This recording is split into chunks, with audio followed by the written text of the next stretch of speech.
So let's get started talking about what is autism. But before we do that, just a quick mention that I'm in no way a medical healthcare professional. And this video is not intended, nor should it be used as a diagnostic tool. I'm just an autistic guy sharing my lived experiences and perspective on the way we look for autistic people in the diagnostic phase. What is autism? You should consult the DSM-5. The DSM-5 is in effect the go-to resource for the diagnosis of what's labelled in the DSM-5 as autism spectrum disorder. I'm going to be going through the DSM-5 categories, all the ways that you diagnose if a person is or is not autistic. There's a few things I'm going to change. For example, for me, autism spectrum disorder, ASD, I don't know. I'm autistic, okay? So we can call it autism or an autistic person. I'm not so hot on the ASD thing, but in addition to that, the DSM-5 talks a lot about deficiencies. What are the words? They say things like deficits, right? Well, I'm not going to use the word deficits. So when I explain the DSM-5 criteria, where they use the word deficits, I'm going to replace that with the word challenges. Now that comes down to the medical model versus the social model. The medical model, or the medical view of disability, is it's the person who is disabled and it is them who is disabling themselves in the world around them. So it's not anyone else's fault in the world. The world is how it is and it's your fault that it's hard for you. The medical model. Social model looks at it as all people with disabilities have disabilities, but it's the world around them that is disabling them. So that's my first point of view, my first take on simply just the way we view autism and the way we view how it should be diagnosed. So going through the DSM-5, step 1, what is it called? It's called autism spectrum disorder.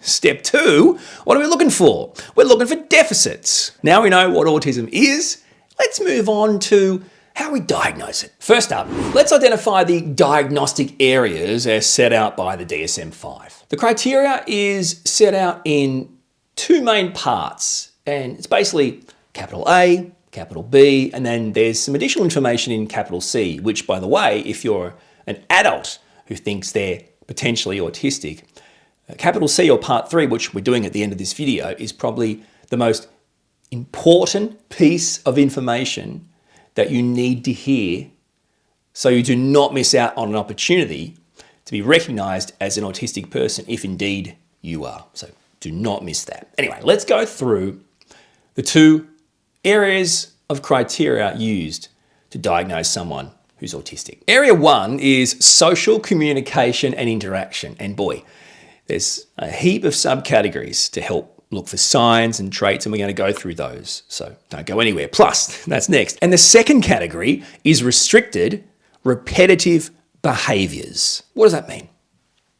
Well, we'll work through that too. But first, let's start with criteria number 1, the social communication and interaction portion of today's event. All right, so in the DSM-5, when they talk about the social communication and interaction, the signs and traits, they're looking for things including what they say is persistent challenges with social, emotional reciprocity, is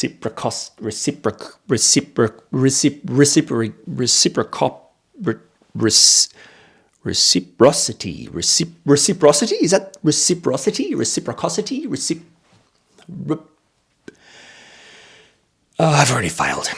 Persistent challenges with non-verbal communicative behaviours. I didn't even say that word right.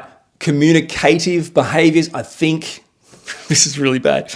I've already diagnosed. Persistent challenges with non-verbal communicative behaviours used for social interaction. Wow, I'm struggling really bad with this. But anyway, let's move. You asked for an autistic guy to explain it. You're getting it, my friends.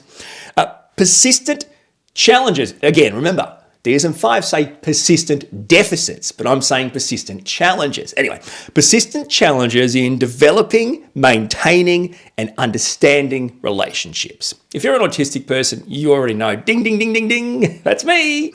Well, I just want to go back to reciprocity. Oh, man. reciprocating. It's reciprocating, but I don't get the second part. Is it a city? Is it a cop? I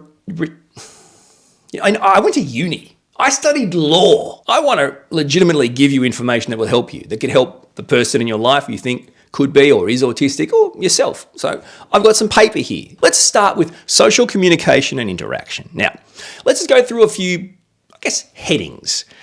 Needs help with communication. Now, what would that mean? What could that mean? This person may have delayed or limited speech. They may tend to interpret language literally. Now, this is interesting. Given, let's assume that up to date, and it's changing to date, more kids and adults are part of the diagnostic process.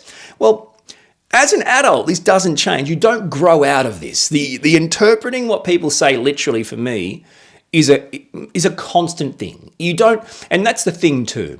An autistic brain is an autistic brain. You can't decide to turn that deficit around. It's not a deficit, it's a difference. And this is how we think. Okay, so that's helpful for people who aren't autistic to maybe be careful about how they say things, which is helpful for everyone. You may have a large vocabulary, but struggle with social use of language. This is really interesting. Again, you might relate to this. You might have kids that relate to this.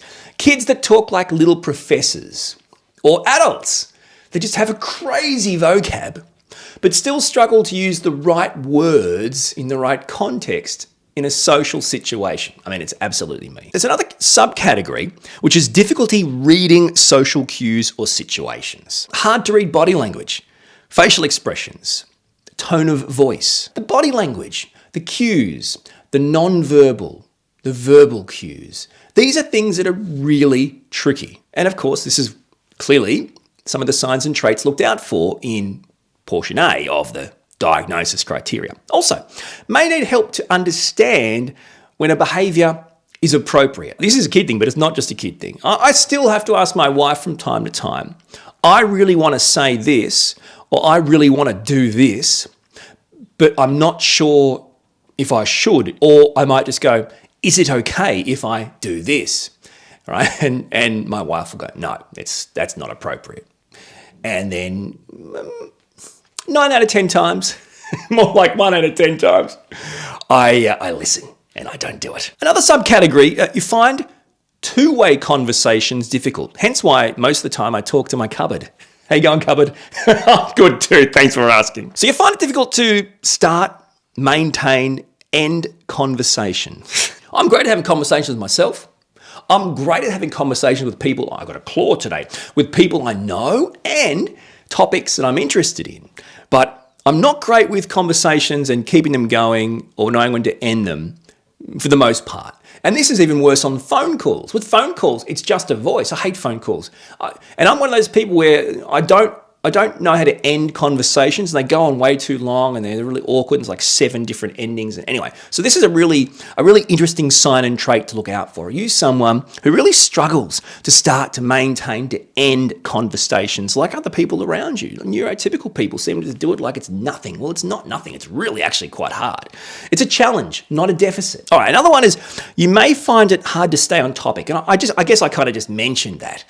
So I can maintain conversations if it's on a topic I love, but I'm not good at starting them and I'm not good at ending them. As in, cut to me 90 minutes later and I'm still in the corner with some poor person trapped listening to me on my one topic when they kind of ask me, hey, how are you going? 2 days later. Another really critical subcategory of social communication and interaction is a need for help in the interaction with others. I absolutely still can relate to that as an adult, as a grown person, and I've got an autistic child. Absolutely. I guess here's some of the traits that manifest because of that need for support is you may just prefer to be alone. I love alone time, but for alone time, I would be burnt out or melting down constantly. You may want to join in, but you don't actually know how to join in. That's another situation. You may sometimes not want to be alone. You might want some sort of social interaction, but for some reason it feels like there's an invisible wall that's kind of stopping you from going in and joining that circle of people, right? That activity. So it's not just at school being picked for sport. It's right through life. And it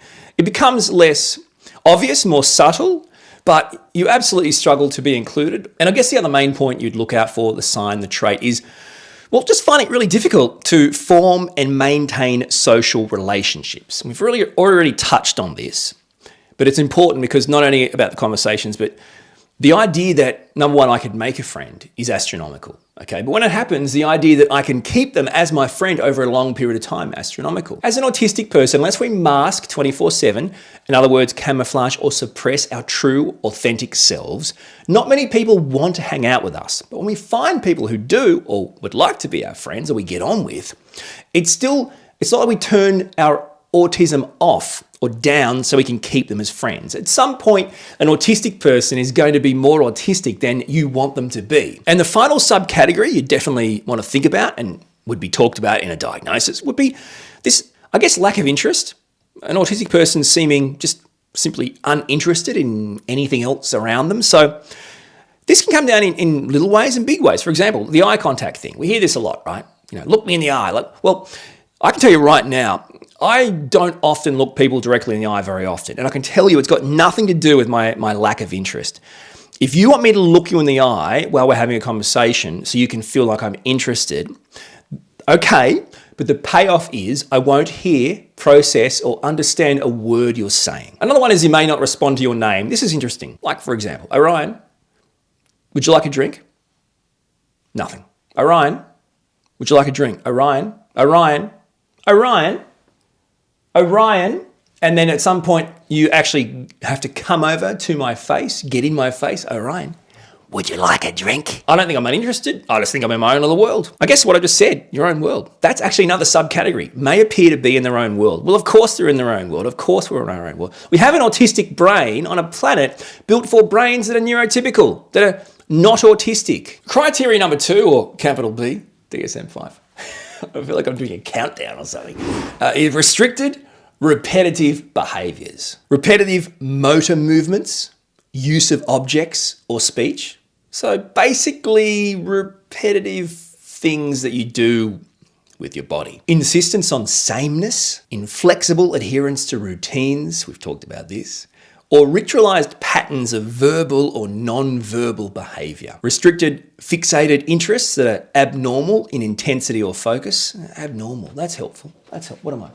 So I'm not only have deficits, I'm abnormal, like seriously. And the last one, hyperactivity to sensory input or unusual interests in sensory aspects of the environment. All right, so what does that actually mean? Once again, let's break this down, my friends. So a subcategory we can start off with is the repetitive behaviors, the body movements, the ones that I was talking about first up. They may repeat the same actions over and over.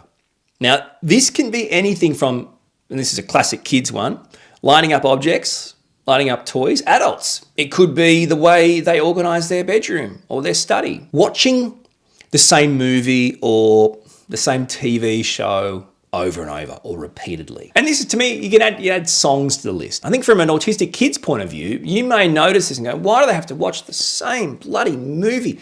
Oh, we must have watched it 30 times today. And they never watch the whole thing. They're fast forwarding through scary bits. But look, that's a sign and trait. And in addition to that, I can explain to you that from my point of view, it's a comfort thing. If you know how a movie is going to go, if there's no surprises, there's no anxiety, you can not only relax and feel comfortable, but you can be comforted, regulated, right? As a kid, as an adult. So for me, I might not watch the same movie over and over. I may not watch the same TV show over and over, but I do like to watch the same types of TV shows.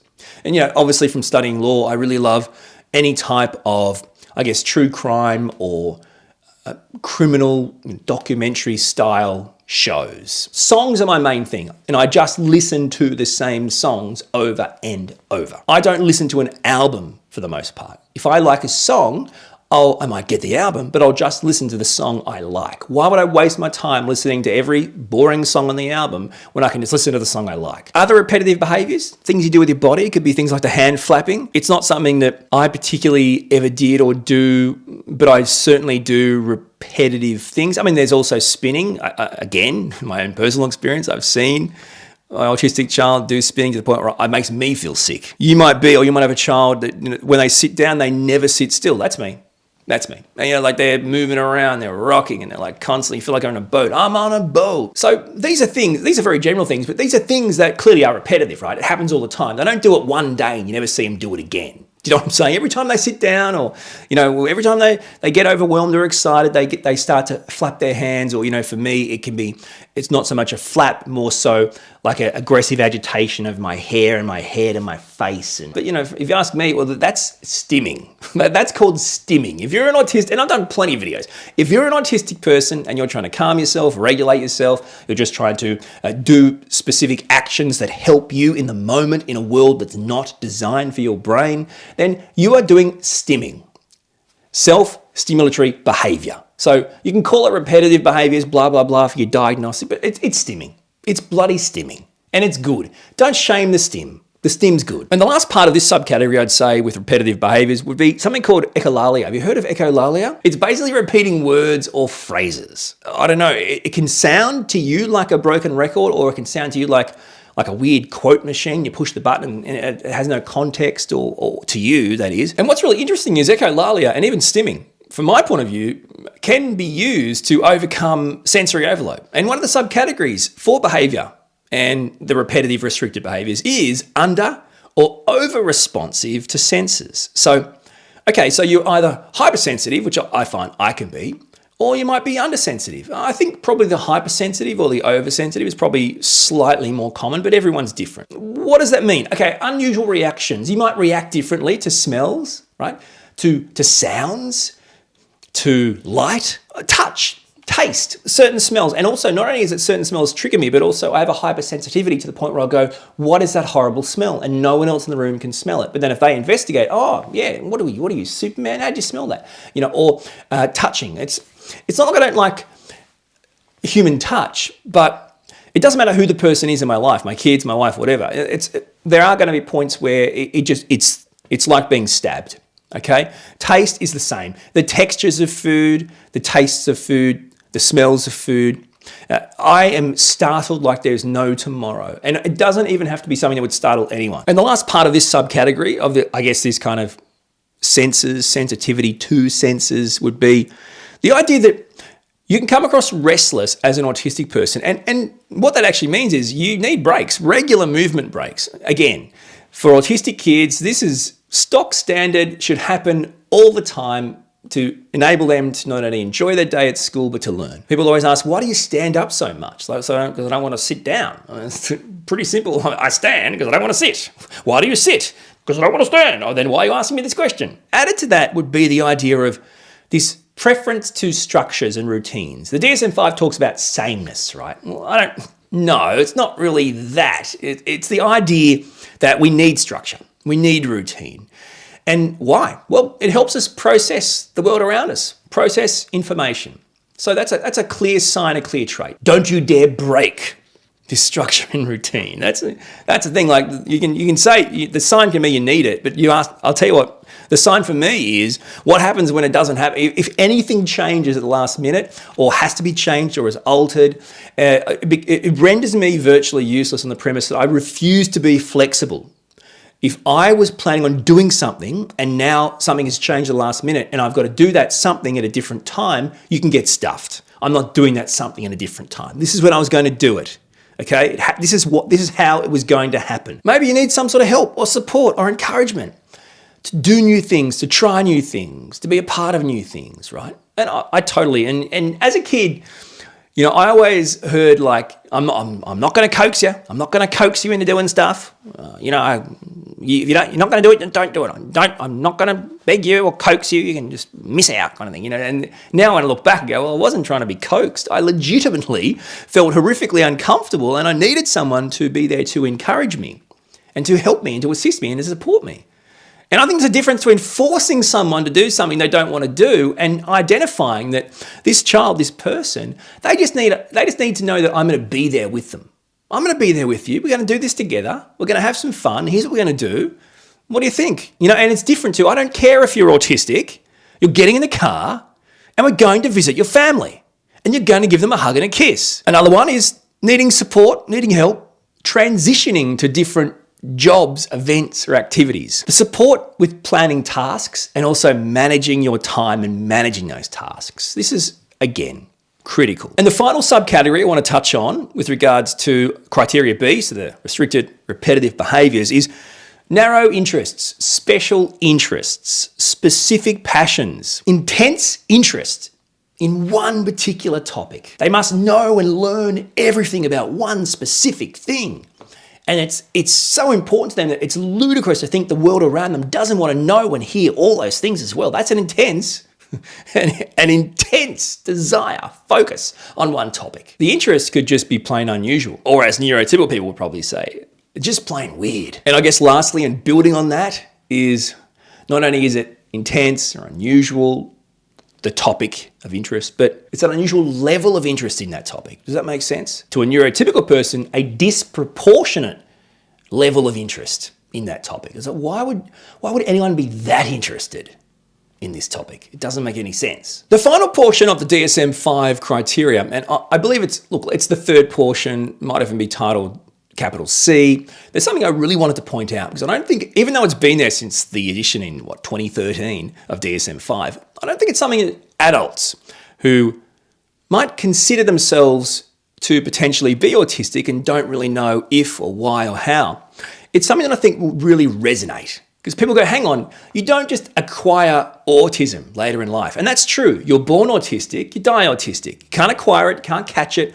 It doesn't weaken, it doesn't get less, it doesn't go away. So in the DSM-5, it states that the signs and symptoms, obviously of autism, may not fully manifest until social demands exceed limited capacities, or may be masked by learned strategies in later life. That's important, because what it's saying is, as a child, you might not have been diagnosed, and therefore it's okay and legitimate for me as a professional to say you're not autistic. But the DSM-5 itself even, and it's a flaw, even it says, no, that's not true. Here's an example, purely me. Okay, so I was part of a forgotten generation, a generation of adults who were born autistic and didn't know they're autistic until pretty much, let's say, in the last 5-10 years, right? When we started to have better understandings of being autistic. Okay, so my life, it might have been as a child, it might have been quite stressful. There might have been quite a lot of signs and traits. But again, they weren't identified by my parents, because how would they know?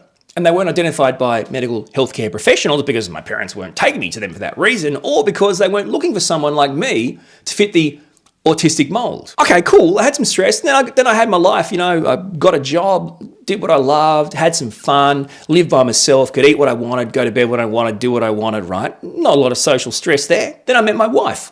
Still didn't come across diagnostically autistic, probably, because we were, again, living our life, doing what we wanted to do when we wanted to do it. Then we got married. Not so bad. Then we started to work out, maybe we should buy a house or save up for a house. Then we had our first child. Then he was diagnosed as autistic. Then we had our second child. So as the social demands, the pressure, the stress, as all these demands accumulated, what was exposed was my capacity was not meeting my demands. Right? So the capacity that I had as an autistic person in these kind of socially pressurized, family-orientated demands, being up here, and my capacity to reach them potentially down here, there's a gap. And that gap is where I start to look a lot more autistic. I wasn't ever not autistic, but it took these types of things. So that's why I think that's for adults out there who think this could be me. Of course, you've got to go and see a GP and a medical healthcare professional and go through the motions like everyone else. But sometimes you think, but I seem normal as a kid, or no one brought it up, so it can't be. Rubbish. People don't realize it, but from a very early age, autistic kids learn to mask, diagnosed or not. If they're diagnosed, they learn to mask through funding by the government for early intervention therapies, which, aside from the functional ones that help you from a functional point of view, are, as a whole, designed to just teach you to assimilate, mask, and suppress your true autistic self. And if you learn to mask from an early age, especially people who aren't diagnosed, if you aren't diagnosed, you just think you're a crap person and people don't like you. So you have to be different. So by the time you hit adulthood, you're so good, you've forgotten who you really are. You're so good at faking it, right? And masking and kind of camouflaging and suppressing, you don't know who you are anymore. And then you wonder why you can't do it anymore. I can't mask anymore. I have more meltdowns, more burnouts. I can't do it all. If you ask me, I'd say I'm a crap husband and I'm a crap father. Because sometimes I'm useless. I just can't do it. It becomes too much. I've lived my entire life having people tell me, why can't you just act normal? Why can't you just sit normally? Why can't you just talk normally?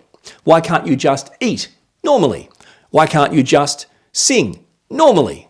Why can't you just play normally? So if you're always told by people, is it even possible to get through half your life being autistic without being diagnosed, in a way of like, trying to shoot you down? Well, the answer is yes, it is. Yes, it is. It's very possible. Like I said at the start, I'm not a medical professional. I'm just a guy with autistic lived experiences. So if the video has raised some thoughts and feelings, well, I suggest if you want to follow that through, you go and see your GP and talk to some medical healthcare professionals. And either way, thank you so much for watching this video. Hey, you should check out more of my videos. Don't forget to share them around. I'd love that. And subscribe to my YouTube channel. Until the next video, thank you for watching and we'll talk soon.